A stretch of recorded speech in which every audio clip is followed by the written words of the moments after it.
টমেটোটা দিয়ে দেওয়া হয়েছে। পেঁয়াজটা কিন্তু আরেকটু ভাজা হবে। টমেটোটা সবে পড়েছে পেঁয়াজের ওপর। পেঁয়াজের রঙগুলো আস্তে আস্তে গোল্ডেন ব্রাউনের দিকে এগোচ্ছে। পেঁয়াজগুলো ভাজা হচ্ছে। এখানে একটা মশলা তৈরি করে নেওয়া হচ্ছে।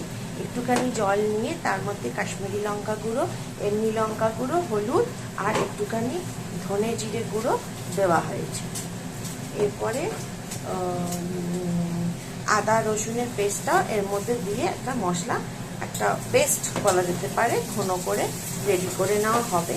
ততক্ষণ আমাদের পেঁয়াজগুলো ভাজা হচ্ছে।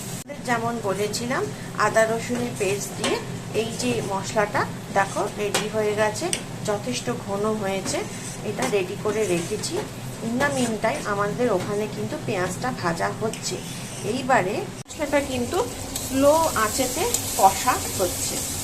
দেখো তোমরা বুঝতেই পারবে, এই যে দেখো মশলাটা আমি সরাচ্ছি, দেখো তেলটা কিন্তু অনেকটাই কম, কারণ আমি চর্বিটা অ্যাড করে দিয়েছি। তাতে কি হবে, চর্বিটা আস্তে আস্তে কিন্তু গলছে।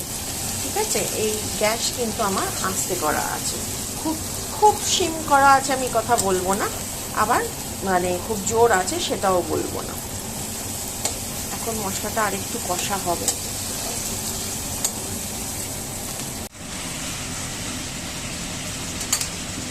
মশলাটার মধ্যে মাটনগুলো বেশ ভালো করে মিশে যাচ্ছে, কারণ মশলাটা রেডি অলরেডি হয়ে গেছিলো, কালারটা দেখতেই পাচ্ছ। এবার মাটনগুলো যে সবকটা যে মাটনের পিস সেদ্ধ করা রাখা ছিল প্রেসার কুকারের মধ্যে, সেখান থেকে নিয়ে এর মধ্যে অ্যাড করে দিচ্ছি। দিয়ে এবার তাকে ভালো করে কষানো হবে।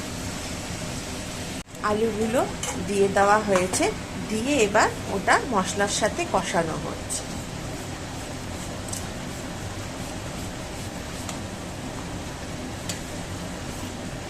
দেখতেই পাচ্ছ তোমরা, মাংসটা এখন কষা হচ্ছে।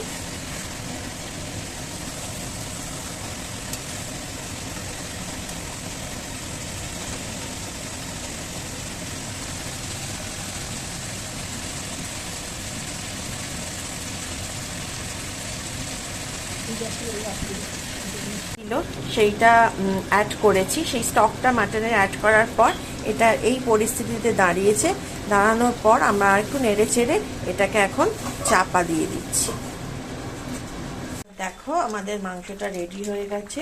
ওপর থেকে একটুখানি গরম মশলা স্প্রিঙ্কল করে দিচ্ছে মা। দেওয়ার পর আর একটু 5 মিনিট মতন ফোটালে আমাদের মাংস আজকের মতো রেডি হয়ে যাবে।